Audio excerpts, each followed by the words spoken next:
Sobat Historia, senang sekali rasanya bisa kembali menyapa Anda di Sawung Sejarah setelah sekian lama saya vakum. Nah, pada episode ini saya akan membahas sebuah peristiwa sejarah. Waktu itu setelah peristiwa meletusnya Gunung Krakatau 1883. Jadi sepanjang 1884 dan 85 itu wabah penyakit kuku dan mulut menggejala di semua wilayah Banten. Ternak-ternak ada ratusan ribu yang mati, dari mulai kambing, kerbau, sapi, hewan yang berkaki empat atau ruminansia, bukan unggas. Nah, bagaimana tindakan pemerintah waktu itu? Pemerintah waktu itu adalah pemerintahan Hindia Belanda. Pemerintah waktu itu mengeluarkan kebijakan.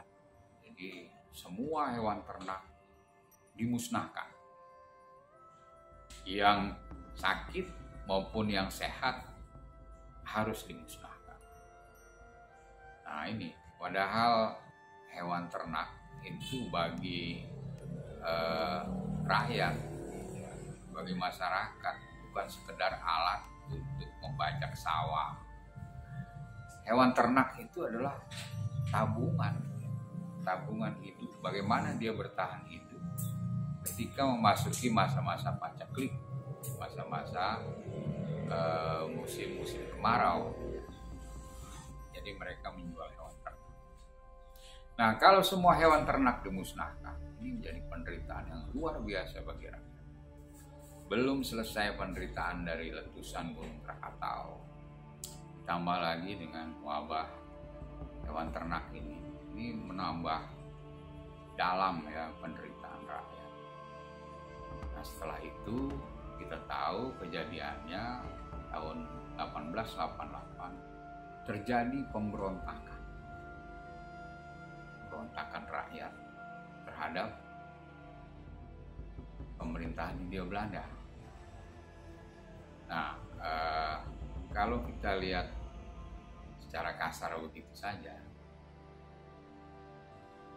apakah wabah penyakit kuku dan mulut ini bisa jadi pemicu pemberontakan?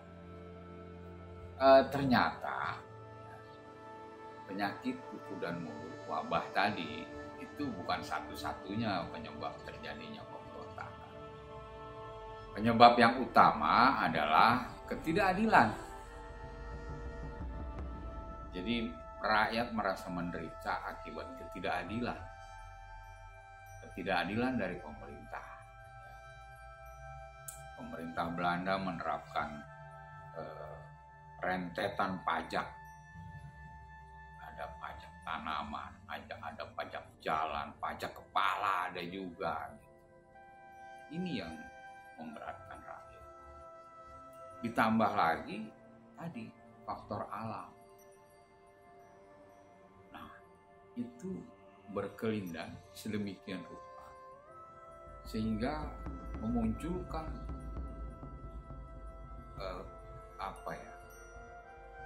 keputusasaan rakyat, merasa tidak punya masa depan, akhirnya memutuskan untuk memberontak. Baik, episode ini judulnya adalah Geger Cilegon 1888. Nah, peristiwa itu dengan baik diabadikan oleh Profesor Sartono Kartodinjo dalam bukunya ini, Pemberontakan Petani Banten. Nah, ini saya punya edisi pertamanya, ya, keluaran Balai Pustaka tahun 84 ini cetakannya. Nah, Profesor Sartono sebetulnya beliau ingin memberikan kita pencerahan tentang sejarah selama ini kita menganggap sejarah adalah sejarah yang ditulis tentang kerajaan-kerajaan, tentang penguasa, kerajaan atau penguasa. Seperti pemerintahan Belanda itu kan penguasa juga. Nah, seolah-olah sejarah itu hanya yang dilakukan oleh mereka, hanya yang dipelopori oleh mereka, penguasa. Nah, Profesor Sarto ingin tadi memberikan pencerahan kepada kita bahwa rakyat juga bisa membuat sejarah. Makanya peristiwa Geger Cilegon itu diberi judul oleh Profesor Sartono, pemberontakan petani Banten. Petani ini digaris bawahi. Walaupun sebetulnya kalau kita melihat gerakannya, ini sebetulnya gerakan keagamaan, gerakan tarekat, Qadiriyah, Naksabandiyah. Jadi para petani dipimpin oleh para ulama gitu kan, menyuarakan kegelisahan mereka, penderitaan mereka. Nah, melalui perkumpulan atau tarekat Qadiriyah yang ada di Banten, mereka bersatu, berkumpul, kemudian mencetuskan sebuah perlawanan. Baik, berikut saya akan sampaikan kronologi ceritanya ya. Peristiwa 9 Juli 1888 di Cilegon tadi. Nah, penderitaan rakyat akibat bencana alam, tadi gunung meletus, kemudian lagi kemarau berkepanjangan, ada wabah juga di situ. Nah, pemerintah pada waktu itu tidak hadir bersama-sama dengan rakyatnya, tetapi dengan semena-mena pemerintah mengeluarkan kebijakan bahwa harus memusnahkan hewan yang ada, baik yang masih hidup, yang sehat, ataupun yang sudah terpapar. Nah, ditambah lagi sebelumnya pemerintah Hindia Belanda itu menerapkan pajak yang sangat memberatkan. Pajak itu dikenakan ganda berganda. Ada pajak tanah, pertanian, pajak perdagangan, pajak perahu, pajak pasar, pajak kepala atau pajak jiwa. Itu semua sangat membuat rakyat menderita. Rakyat mulai putus asa.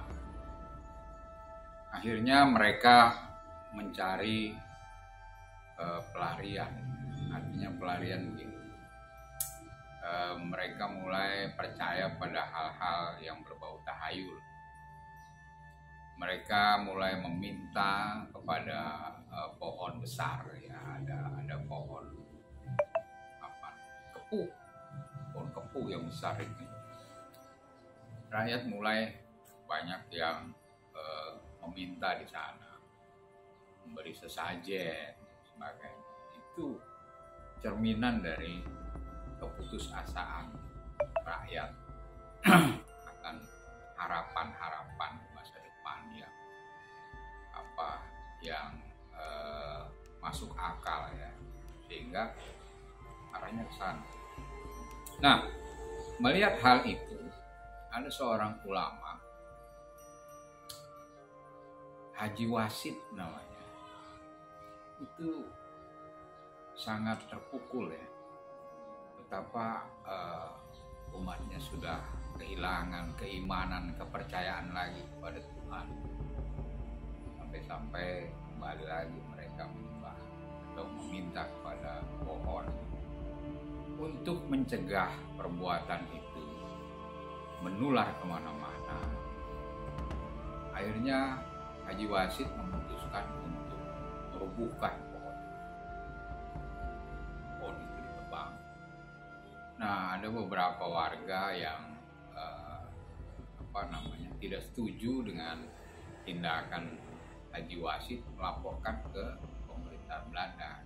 Akhirnya ditangkaplah Haji Wasid, di sidang gitu, pengadilan, akhirnya diberikan denda, dijatuhkan denda atas dirinya. Tuduhannya adalah membuat keonaran atau merugikan orang banyak. Kemudian tak lama setelah itu, menara masjid itu dirubuhkan. Alasannya karena seringkali sebelum subuh ada panggilan, kemudian disertai azan. Itu kan pasti ada seruan ya kepada masyarakat. Tentunya harus dengan suara keras. Nah, suara yang keras itu dianggap mengganggu, terutama istri dari Residen Goebbels itu. Entah dia sakit gigi atau apa, tapi dia merasa terganggu. Bahkan dia menyatakan kepada warga bahwa ini mengganggu, dan Tuhanmu kan tidak tuli gitu. Nah, itu yang membuat pernyataan seperti itu yang membuat warga itu merasa agamanya atau kepercayaannya itu diusik. Menara masjid itu juga mau dirobohkan. Nah, peristiwa-peristiwa itu semakin memupuk, menambah kebencian warga rakyat terhadap pemerintahan Belanda. Untuk melakukan sebuah perlawanan yang efektif, itu perlu disusun sebuah rencana yang matang. Nah, jadi sejak bulan Februari hingga April 1888 itu, para ulama dari Serang, Banten, dan juga Tangerang ini mulai intens mengadakan pertemuan-pertemuan. Nah, biasanya pertemuan-pertemuan itu dibalut, ya, dibungkus dengan acara-acara selamatan. Ada selamatan, nah nanti dilanjutkan dengan perencanaan politik lah, seperti itu. Salah satu pertemuan penting sebelum pemberontakan adalah pada tanggal 12 Wah nih ya, atau bulan April tanggal 22 nih tahun 1888. Diadakan di rumah Haji Wasid di Beji. Nah, pada saat itu yang hadir banyak sekali, ada sekitar 300-an orang. Nah, mereka dijamu dengan jamuan yang cukup berlimpah begitu ya. Nah, selesai perjamuan itu, massa dibawa ke masjid, ya, dibawa ke masjid. Nah, di sana sudah ada para kiai dan murid-murid mereka. Semua yang hadir di sana membuat satu ikrar atau sumpah, ya. Yang pertama, bahwa mereka akan ambil bagian dalam perang Sabil yang direncanakan itu. Yang kedua, bahwa mereka yang melanggar janji atau menghindar dari perang Sabil itu akan dianggap kafir. Nah, yang ketiga, mereka bersumpah tidak akan membocorkan rencana mereka ini pada pihak Tuhan, baik Pamong Praja maupun pemerintah Belanda. Nah, pertemuan berikutnya itu tanggal 15 Juni. Tanggal 15 Juni 1888 atau hari kelima bulan Syawal. Nah, beberapa pemimpin terkemuka itu bertemu di rumah Haji Wasid di Beijing. Ada mereka membicarakan mengenai tanggal dimulainya penyerangan. Lalu mereka mencapai kesepakatan bahwa pemberontakan itu akan dilakukan pada tanggal 12 Juli. Nah, tapi setelah pertemuan itu, tanggal itu dianggap terlalu lama. Nah, Haji Wasid menganggap bahwa akan beresiko kalau ini terlalu lama. Beresiko karena orang mulai mencium desas-desus ya, beberapa kali pertemuan di beberapa majelis-majelis untuk pengajian atau selamatan itu. Memang sudah ada kecurigaan, tetapi hal itu ditepis bahwa pertemuan itu bukan pertemuan politik, itu pertemuan majelis ilmu, pengajian biasa. Nah, kekhawatiran Haji Wasid itu sangat beralasan. Nah, kemudian dia mengusulkan tanggal 9 Juli itu. Ya. Nah, tanggal 7 Juli diadakan pertemuan para kiai untuk mempersiapkan pemberontakan itu di rumah Haji Akhyal itu di Jombang Wetan. Para kiai yang hadir itu ada Haji Sais, Haji Sapiuddin, Haji Madani, Haji Halim ya, kemudian Haji Mahmud, Haji Iskak, ada lagi Haji Muhammad Arsad ya, dan Haji Tubagus Ismail.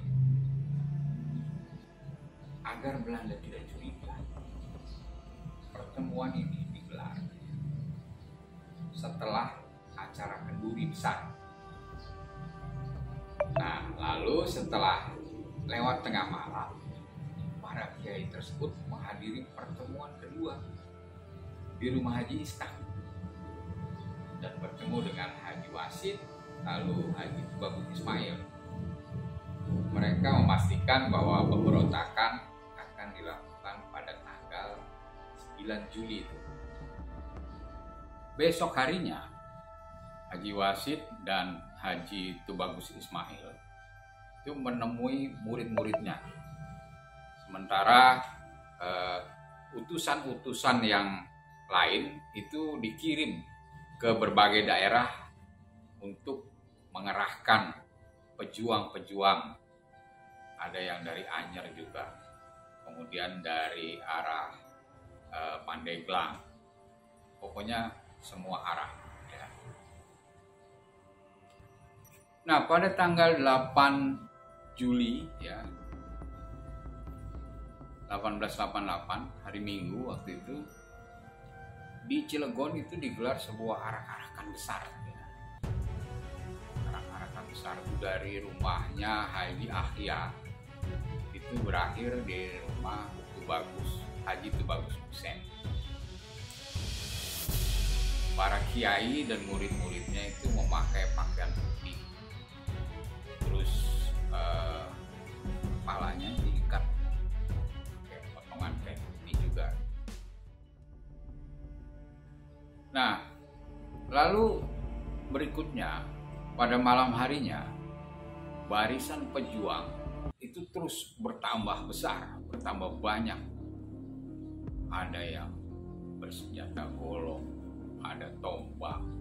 Pemimpinnya itu Haji Wasid dan Haji Tubagus Ismail yang bergerak dari Cibeber ke Saneja. Jadi Saneja ini dijadikan titik awal dari penyerangan. Nah, di desa Saneja itulah Tubagus Ismail memimpin pasukannya pada Minggu malam untuk melakukan serangan pertama. Dia memimpin sejumlah besar pasukan ya. Ini terutama yang dari Arjawinangun, terus dari Gulacir dan juga dari Cibeber. Diperkuat dengan bala bantuan juga dari Saneja dan desa-desa sekitarnya. Nah, kaum pemberontak bergerak menuju daerah tempat tinggal pejabat Cilegon. Nah, Rumah Dumas atau Henry François Dumas itu juru tulis ya di kantor asisten residen. Nah, itu jadi sasaran pertama ya, serangan dari para pemberontak. Tidak diketahui ya apakah memang direncanakan dari awal bahwa rumah Dumas itu menjadi titik awal penyerangan, atau karena memang jalur perjalanan dari pasukan itu ke arah kota Cilegon memang melalui rumahnya François Dumas itu. Jadi rumah Dumas diserang. Pada saat penyerangan ke rumah Dumas, ini Haji Tubagus Ismail nih, dia membawa sekitar 100 orang lah. Nah, pemimpin utamanya itu Haji Wasid ya. Nah, atas perintah Haji Wasid itu sebagian kaum pemberontak itu menyerbu ke penjara untuk membebaskan semua tahanan. Nah, sebagian lagi itu diperintahkan menyerang Kepatihan. Dan sebagian lainnya ini bergerak menuju rumah asisten residen. Sementara kaum pemberontak ini bergerak, para pamong praja ini sudah mencium gelagat. Nah, mereka membawa keluarganya berusaha menyelamatkan diri ya, dari suasana yang kacau dan penuh ketakutan itu. Nah, pada pagi hari yang sama, tanggal 9 itu ya, sebagian dari pasukan pemberontak yang dipimpin oleh Lurah Jasim itu bergerak menuju penjara. Nah, kaum pemberontak itu berhasil masuk di penjara dan dengan paksa mereka membebaskan semua tahanan-tahanan. Nah, mereka berhasil membebaskan sekitar 20 orang lah yang sedang ditahan di situ. Kemudian langsung ke 20 orang itu bergabung dengan pasukan pemberontak. Kekerasan dan kekacauan berkecamuk sepanjang hari itu, tanggal 9 Juli itu ya. Di Cilegon itu menjadi tempat pertumpahan darah antara orang-orang Islam dengan pejabat-pejabat pemerintah kolonial pada waktu itu, termasuk juga para pamong praja. Hampir semua pejabat terkemuka di Cilegon jatuh sebagai korban dari senjata kaum pemberontak. Di sini kekuasaan asing benar-benar berhadapan dengan kekuasaan pemberontak yang sudah terorganisir selama berbulan-bulan ya. Pada saat itu, jaksa dan ajun kolektor itu sudah ditawan. Pemberontak kemudian membawa mereka bersama dengan Wedana dan kepala penjara ke Gardu Jombang yang merupakan markas Haji Wasid dan Haji Iskak. Nah, Wedana, jaksa, ajun kolektor, dan kepala penjara kemudian dibawa ke alun-alun untuk dieksekusi. Puncaknya adalah pengejaran terhadap asisten residen Goebbels, ya. Johann Heinrich Hubert Goebbels namanya, yang baru saja kembali dari Anyar ya. Nah, pengejaran terhadap Goebbels ini berakhir setelah kaum pemberontak menyerbu ke rumahnya dan menyerangnya.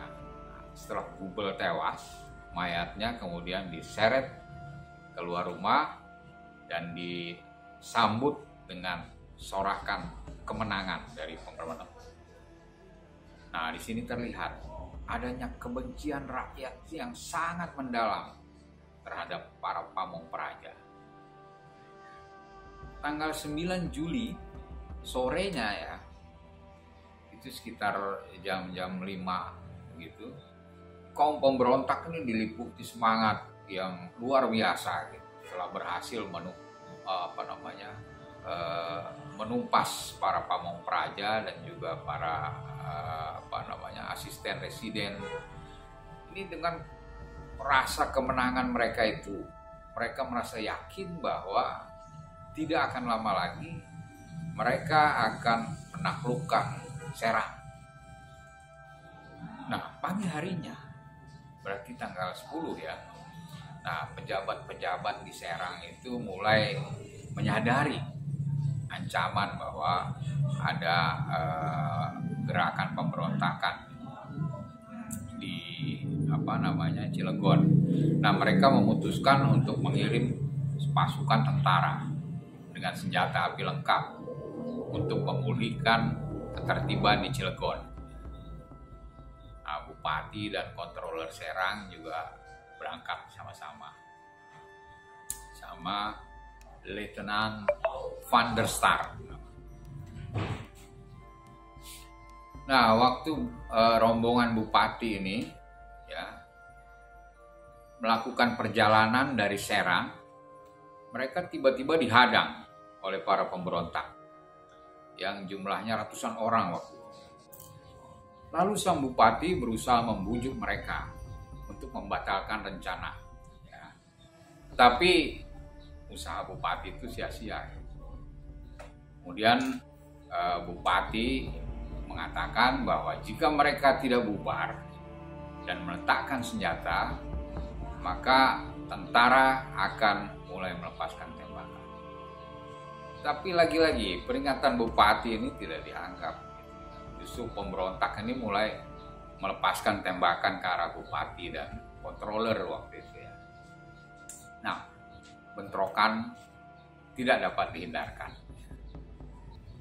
Karena kondisi yang dirasa semakin tidak kondusif, maka tentara ini mulai melepaskan tembakan ke arah para pemberontak.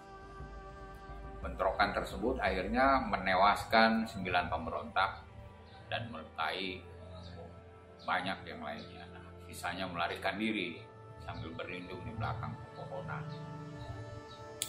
Nah, kaum pemberontak mengalami pukulan yang hebat ketika mereka menyadari bahwa walaupun mereka yakin atas kekebalan terhadap peluru ya, jadi mereka itu kan dibekali ya oleh jimat dari para ulama itu, mereka sangat percaya bahwa mereka kebal peluru gitu. Tapi ternyata ketika dipukul mundur oleh pasukan yang dari Serang, ternyata tembus gitu kan, maka mental para pemberontak ini mulai jatuh gitu ya. Nah, akhirnya bentrokan itu berakhir dengan tewasnya sejumlah rekan seperjuangan mereka. Selain itu, mereka juga sangat terkejut ketika untuk pertama kalinya melihat senapan jenis baru, yakni senapan repetisi. Jadi bisa ditembakkan berulang-ulang. Senapan mesin lah kalau sekarang, semi otomatis. Di dulu kan hanya sekali, pokang sekali tembak, pokang lagi tembak lagi. Nah, waktu itu orang-orang Cilegon atau orang-orang Banten baru itu melihat senapan repetisi atau senapan serbu lah, brand ya, dulu disebutnya brand gitu. Nah, efeknya adalah efek psikologis ya, mereka kehilangan semangat untuk meneruskan perjuangan. Nah, sesungguhnya moral kaum pemberontak ini dapat dibilang udah patah lah gitu, dengan tercerai berainya pasukan induk mereka setelah bentrok di Toyomerto namanya itu, antara Serang ke arah Cilegon itu. Nah, mulai saat itu pemberontakan mulai surut ya. Perlawanan dari pemberontak itu surut. Nah, pagi hari itu juga pasukan tentara dari Batavia ya, ini sekitar 1 batalion kekuatannya itu mendarat di Pelabuhan Karangantu. Dari Pelabuhan Karangantu mereka menuju Cilegon untuk menertibkan keadaan di sana. Nah, dalam waktu yang sama, sebuah skuadron kavaleri juga dalam perjalanan menuju Serang. Nah, untuk menumpas pemberontakan yang hampir padam itu, dikirim pasukan-pasukan ekspedisi dari berbagai penjuru. Mereka ditugaskan untuk menangkap dan mengambil tindakan terhadap kaum pemberontak. Operasi yang mereka sebut dengan operasi penegakan hukum itu benar-benar berjalan lancar ya. Setelah pasukan ekspedisi tiba di daerah itu, nah selama 3 minggu mereka sibuk melakukan pengejaran di berbagai distrik di Afdeling Cilegon. Nah, baru pada minggu ketiga operasi pengejaran itu diperluas ke bagian barat, itu ke Caringin, kemudian juga ke Lebak ya. Nah, akibat dari operasi ini kaum pemberontak itu terpaksa beralih strategi defensif ya. Rencana Haji Wasid untuk bertahan di daerah sekitar Beji dan Gunung Gede itu mendapat rintangan karena ia sudah kehilangan basis utama operasinya. Nah, satu-satunya jalan untuk meneruskan perjuangan selama mungkin ya itu dengan menggunakan taktik gerilya. Jadi hit and run gitu. Melakukan serangan, kembali bersembunyi, nanti menyerang lagi, sembunyi lagi ya, kira-kira seperti itu ya. Setelah pasukan pemerintah itu menyerang daerah yang paling vital bagi kaum pemberontak, mereka tanpa henti mengejar pemimpin-pemimpin pemberontak yang masih berkeliaran dengan anak buahnya yang tinggal sedikitlah jumlahnya. Mereka menyadari bahwa mereka harus mencari markas baru. Dikarenakan tinggal di semenanjung kecil Gunung Gede, itu berarti dikepung oleh pasukan pemerintah yang pasti lambat laun akan menumpas mereka juga. Nah, untuk mempersiapkan operasi militer terhadap sisa-sisa pemberontak, pejabat pemerintah dan militer itu mengadakan rapat ya, di Labuan pada malam hari tanggal 27 Juli. Nah, rapat akhirnya memutuskan untuk mengirim sebuah pasukan ekspedisi di bawah pimpinan Kapten Van Huyen ya, ke Cicerehen. Nah, pasukan dibagi menjadi 2 jalur ya, jalur darat dan jalur laut. Itu untuk menghadang para pemberontak. Nah, pada saat penghadangan tersebut, Kapten Van Huizin ya, Kapten Van Huizin ini sempat menawarkan kepada pemberontak agar menyerah. Tapi pemberontak menjawabnya dengan serentetan tembakan. Pasukan Van Huizin ya, segera melancarkan serangan balik, serangan balasan. Sehingga ya terjadilah pertempuran itu, walaupun tidak terlalu besar ya pertempurannya. Nah, kaum pemberontak ya, yang mempertahankan diri menyerang berulang-ulang. Tetapi tampaknya situasi sudah tidak memberi harapan. Mereka sudah nekat untuk bertempur hingga akhir. Nah, pada kira-kira jam 10 pagi, tanggal 30 Juli, pasukan itu meninggalkan daerah Sumur dengan membawa ke-11 mayat pemberontak yang tewas. Kemudian di Cilegon, mayat-mayat itu diidentifikasikan sebagai pemberontak ya, yang sedang dikejar-kejar oleh pasukan pemerintah, termasuk Haji Wasid, ada Haji Tubagus Ismail, Haji Abdul Ghani, Haji Usman. Nah, sedangkan yang lain-lainnya itu ditangkap dan diasingkan atau dibuang. Ada Haji Abdurrahman dan Haji Akib ini dibuang ke Banda. Kemudian Haji Haris ini dibuang ke Bukit Tinggi. Haji Arsad Tawil ya dibuang ke Manado. Haji Arsad Kasir itu dibuang ke Buton. Haji Ismail dibuang ke Flores. Haji Abdul Salam itu ke Kupang dibuang. Dan banyak lagi yang dibuang ke Tondano, Ternate, Manado, Ambon, dan juga Saparua ya. Nah, semua pimpinan pemberontakan yang dibuang itu jumlahnya ada sekitar 94 orang lah. Dengan selesainya operasi militer itu, pemberontakan dapat ditumpas dalam waktu hanya kurang dari 1 bulan. Nah, dari peristiwa pemberontakan tanggal 9 Juli tahun 1888, apa yang bisa kita ambil sebagai hikmah dan ibroh bagi kita di masa sekarang ini? Nah, pertama, bagi pemerintah ya, ini adalah pelajaran bahwa pemerintah harus hadir di setiap situasi kehidupan masyarakat. Ketika masyarakat sedang susah, pemerintah harus hadir. Ketika masyarakat sedang putus asa, pemerintah harus hadir untuk memompa lagi semangat, memberikan lagi harapan. Nah, di sisi yang lain,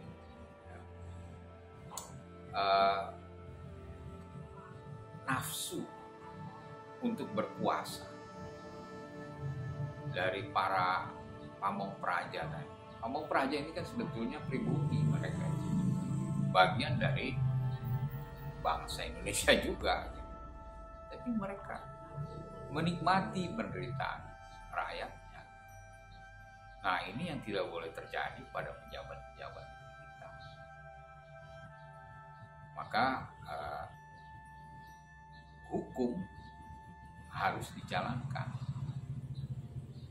Hukum itu ada hukumnya, aturannya ya. Aturan itu sendiri tidak boleh memberi ruang ya pada ketidakadilan. Kemudian penegak hukum ini aparatnya tidak boleh menegakkan hukum